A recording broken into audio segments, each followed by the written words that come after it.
Ethel Romm is about to remember. Could you start that story again? Oh, well, we're talking about sleep, and my first profound recollection. So I'm 17 years old, and the colonel says, this shipment is coming in, and they expect us... B-17s, B-29s, or P-47s? Pardon? Were they B-17s, 29s, or P-47s? We had P-47s then. Mm-hmm. But whatever they were, so he says, we have to work through the night for 24 hours. And he walks away. 24 hours? And when 8 o'clock came the next morning, the first thing I said was, I didn't die. You know, and when you're 17, you can do anything. Well, yeah. But we learned on that at Westover Air Base every trick for making up sleep.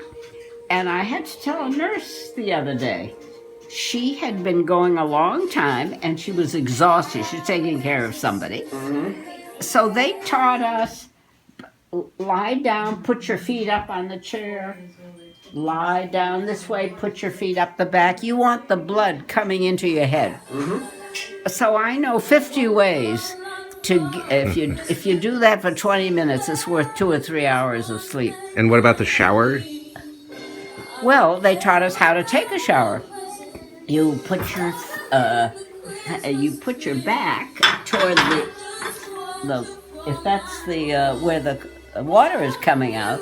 You put your you lean on the back of the shower, put the hottest water you can stand on the back of your neck, and that warms up the blood, I guess, whatever it is. After that, 10 minutes of that is worth a couple of hours The reason why of sleep. is right here's the main central nervous system that controls blood flow, regulation, temperature, all of that. And all of that is, so that's why that works. It will automatically send that electrical impulse to the body, and the body then begins to warm up. Well, Ike, a professional general, in World War II, we have this big army made out of draftees. They're all civilians. They don't know anything. Mm-hmm. Well, how are you going to teach them, not just how to shoot a rifle, that's what you're going to learn, but the daily stuff of how to manage. You know, how to actually manage in a war to keep certain hygienic factors up.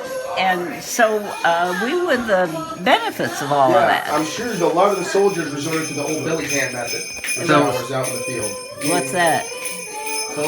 Fill up a metal can, heat it up over a fire, and there's your shower. Oh, yeah. So how often do you have to stay up all night? Well, now, of course, nobody needs me for anything. But if I had to, I could do it. No, but I mean during the war when you started. Oh, that happened more often than you'd think. Well, yeah. All of a sudden, we'd get a call. See, we came at 8 in the morning, and we left at 5. And they said, please stay. And we stayed. You did what you had. And what were you doing? Well, at that time, I was in the engineering department. I eventually ended up running it altogether. As a checker? I did that too. You did whatever. And so when you say engineering department, what did you actually do? Well, engineering is about making anything work. Well, engineering is actually a very loose term. There's many different facets. And that's what you did. And my mother was always saying, I didn't realize, I gave my paycheck to my mother, so she knew how much I was making. And I made more money than the doctors and the lawyers, the children of her friends. Why did they compared paychecks? So she would say, Ethinka, what exactly do you do? Well, what is, she knew what doctors did, she knew what lawyers did, but what do engineers do? And I could never explain it to her. And, but I got paid. And you didn't have a college degree. To her, you had to have a college degree before you made any, to be in a profession. So I didn't have any of the things by which... So what did you do? You did, aside from checking, Did you do drafting? Did you? Oh yeah, you learn how to do all of those things. So what? People would come in and say, "We need to have what?" Yeah. Oh, I need a drawing for, and they'd hand me a gear, and so For a gear. a gear, and I might not even know where it came from, but I had the gear in my hand, so I'd have to measure it and draw it so that the shop could make it. So you physically had the gear, parts, and you yeah. had to describe it so that they could make it again. You had to learn how to draw it, and I remember when I was hired when the war started. What had happened was that the the fellows, we always think that the worst things, the stereotypes about women, that you can't do it, you're in the home, etc. But I grew up with the one for men. What were you supposed to? I read Teddy Roosevelt's description of what he expected of his son: to be heroes, to fight for their country, to etc. And of course, his first son was shot down and killed. That's quite a burden to be. Did you feel that pressure to be a? Well, it was certainly different than being a female. Yeah, but notice both roles circumscribed. But I never thought of that one till, I get in the Army. Well, the fellas go into the Army. Well, who's going to do all the work? Exactly. If it wasn't I used to say they couldn't train chimpanzees. They hired girls. We did okay. And they sent us, 12 weeks was it? It was the trade school that doesn't go on to college. Yeah, the workforce, The girls took hairdressing. Yeah. And the boys took auto repair, that kind of thing. Yeah, workshop, vocational work programs. Did I ever tell you, the very first class is soldering. Mm-hmm. I do a solder. You would think that I had palsy, like this. The girl next to me, she had also never seen anything like that. The first time that she did it, she draws a bead that is so straight. I was trying to tell an 18-year-old the other day, there's two things you don't know when you're young. One, what am I good at? Mm-hmm. What can I do? And two, what does the world need? Well, that's where we found out. That girl could solder. Like them. In the fourth period, they had something called blueprint reading. And she had a big 4-foot-long blueprint. Mm-hmm. Blue and white lines they were then. I take one look at it. I can see what's going around. There are gears here. I know the word for that. That's just like the top of my mother's egg beater. And I don't notice that anybody else in the room has that. They all look totally confused. I found what I can do. Lucky me. Mm-hmm. And so what did you do? You saw the blueprint. I saw it from the blueprint. It was called blueprint reading or something like that. So we learned how to make 3 views of anything, a box or this or that. In drawing, you have a blank piece of paper, and when I get through, I've got to give it to the shop so they can make it. What do you need to know to make anything? You need the top view, the side view, and the bottom view, whatever it takes so that he can make it. The materials, how thick it is, how etc. Yeah, all the measurements. And I want someplace in the house. I have the set of drawings with which I got my first job. It's an instant lesson on how bad things were, how short they were of people to do any skilled labor. Mm-hmm.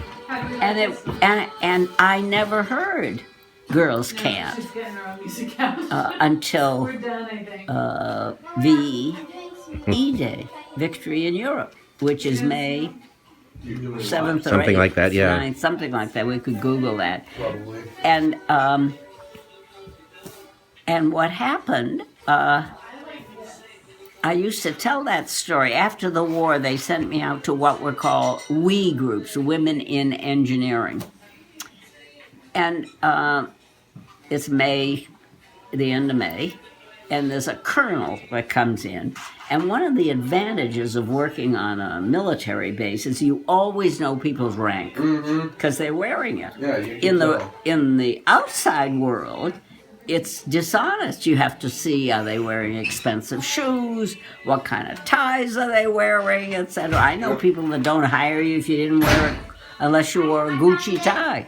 As you need something to replace the ranks of sergeants. Howdy, Slush. Happy Thanksgiving. You did? Let's see what you have. But on an Army air base, so he comes, he's a colonel. He has two, what we call birds here. They were eagles. And he has his hand on the door. And across the top of the door is my name, Ethel Grodzins. And then drafting engineering department. And the word manager Yeah, some water. If you is don't mind. is the biggest thing on the door. And he says, he looks at this door and he says, girls can't do engineering. So I would ask this audience of women, what would you have done? Did you have a cup of coffee in your hand? Hot coffee? I said, no. I thought it was pretty funny. I said to him, sir, you should have told me earlier. I've been doing this for 2.5 years. Notice that I missed the point entirely. Or deliberately ignored it. No, I just didn't get it. It took me, I didn't understand the feminist movement for a very long time. What were they talking about? Girls can do anything, it said they should be parents. And let's see, Betty Friedan, the next paragraph you're going to say, did you know that water runs downhill? Do you know that the sun rises in the east? I mean, why would you even mention it? I had not heard it till years into,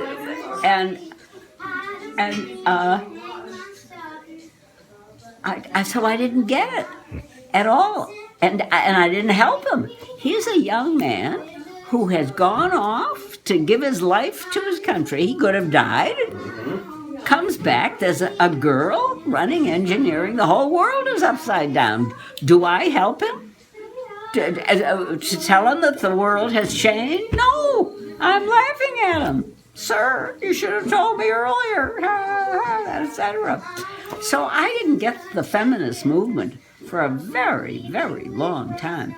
And it happens all the time. The other week at Bard College, there's a lecture, and they always, the historians of the period, 1945, they say, came, and the war ended.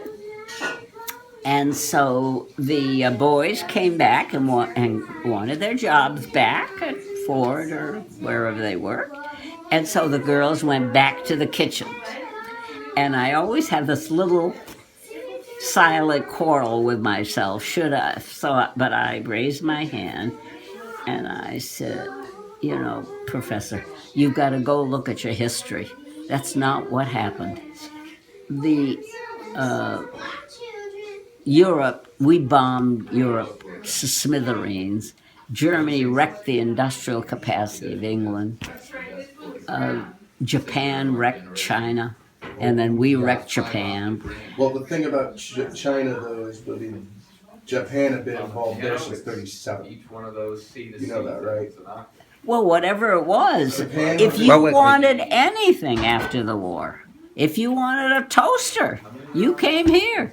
I never had trouble finding work. And people started engineering shops to do all the engineering and drawing that was required. So Associated Engineers, what's his name? This genius, this German engineer started it. And I ran the group. We designed power transformers for General Electric out of Pittsfield. This is like 1946, something like that? That was probably by 1950. Okay. You know, there were a whole bunch of jobs, and then I ended up doing that one. And one day, I think when I said to you I've had to ask for every raise I ever got, the girls in the bookkeeping department said to me, you know, Ethel, we make more money from your group than from any other group here. There was a group designing for this and for designing. You have more billable hours than anybody. I said, oh, I'm careful about that. So I walk into Doug's office. He was the head of personnel. And I said, I hear that I am your most, I make the most money for you. He said, you sure do. I said, I take it then that I'm the highest paid project manager? Well, I see by his face that I'm not. So I said, Doug, how long is it going to take me to find another job? Either I am by the end of the month or I walk out of here. So, of course, but that's how I always had to ask for it. Imagine that altogether. And Doug, who was he owned the place, he's the one. If you were project manager, your desk was here and your crew was behind you here. And my desk was always messy. Mm-hmm. And he comes by and says, Ethel, in a German accent, cluttered desk, cluttered mind. And I said, Gus, empty desk, empty mind. And he started laughing. He just loved that. And in my paycheck was the biggest raise I ever got from that. I own more books on how to get rid of clutter. Everybody gives me those books. They clutter you with books. Yeah. And the best one of all, I gotta find it. It starts off and it says, can you find everything you need? Yeah. Go to page 250. So, in other words, if only you didn't have all those books. But they're in order. But she's the one who said the right thing. She said there's a certain kind of creative mind who needs to see all the parts of the problem out in front of you. Guilty. Well, if you're one of those, then that's not clutter. That's Organized chaos. Or any word like that. It's your mind trying to, put a rope around what it is that you're doing. And that's a different kind of a mind. You want to see what it is that and you're lucky when you can find all the components of it, because usually you can't. There's one you're missing and you don't know that. Well, I mean, prime example of the way my mind works, you can ask my mom and dad when I used to build my Lego sets. I never kept them in their individualized baggies. I'd open up the box, rip the top off of it, and dump everything into the box into an organized mess. And like you, cluttered desk, empty desk, empty mind. I found it easier to. Never forget that. I found it easier to more look at the chaos. I found it easier to look at the chaos and discern from that than it is from actual locating. This one part's from this bag, or this one part's no, it's okay. I just gotta find that specific part in this. Okay, boom. Well, you don't have to explain it. Every mind works differently. Yeah. If you were to watch Lee, my brother, I always knew when he had a new idea. When he had the idea for nighttime, he's at nighttime and he's coming down the stairs. And these scientists get this very vacant look on their face because they're concentrating on something else. But is it kind of like, whatever it is, they're not focusing on it. So I said, "What are you thinking of?" And because I'd seen it so often among my own crew. And he said, "Oh, I got a terrific idea last night. It's so obvious. I'm sure that it's." So he did a patent search, and there wasn't anything on it. We built a whole business on it. And that's Lee, always getting ideas, always. And that kind of mind, you can't describe it. You can tell what you see. What's his desk like? Oh, worse. There's Organized chaos it's is just. a very known fact. He's working now for Hal. He sent me. He started an award, a Grodzins award, and the last few years. And he called to tell me that. I said, "Well, do you want money?" And so I sent him some money. And I didn't think it was enough. It's very hard for physics students to get money, graduate students. Let's make it some money. We've got some money. And so he finally, this is now maybe 3 years or something, they've formalized it, and we've got to make it a real, thing and endow it. So these were the details on how to endow it. So I've got to make a will. I put that in my will, how to endow.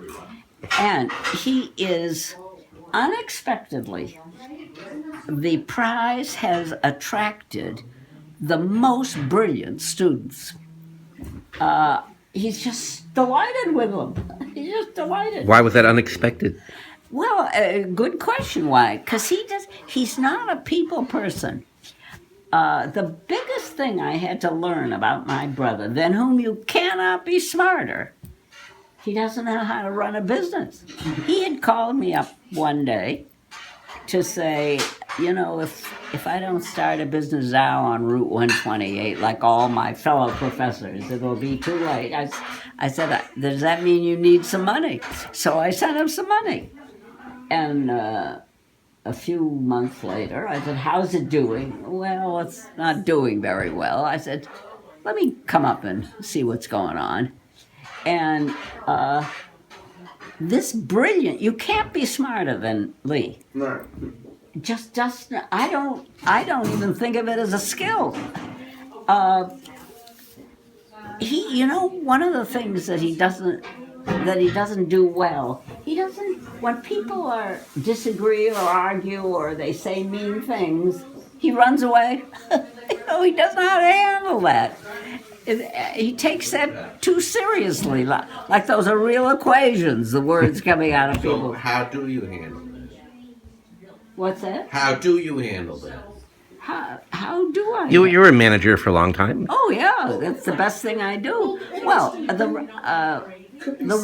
I'm an oldest, and the oldest is the third parent. You've been bossing all your life and you don't even know it. Put on rubbers, it's raining. Don't talk to girls like that until you meet people who can't do that.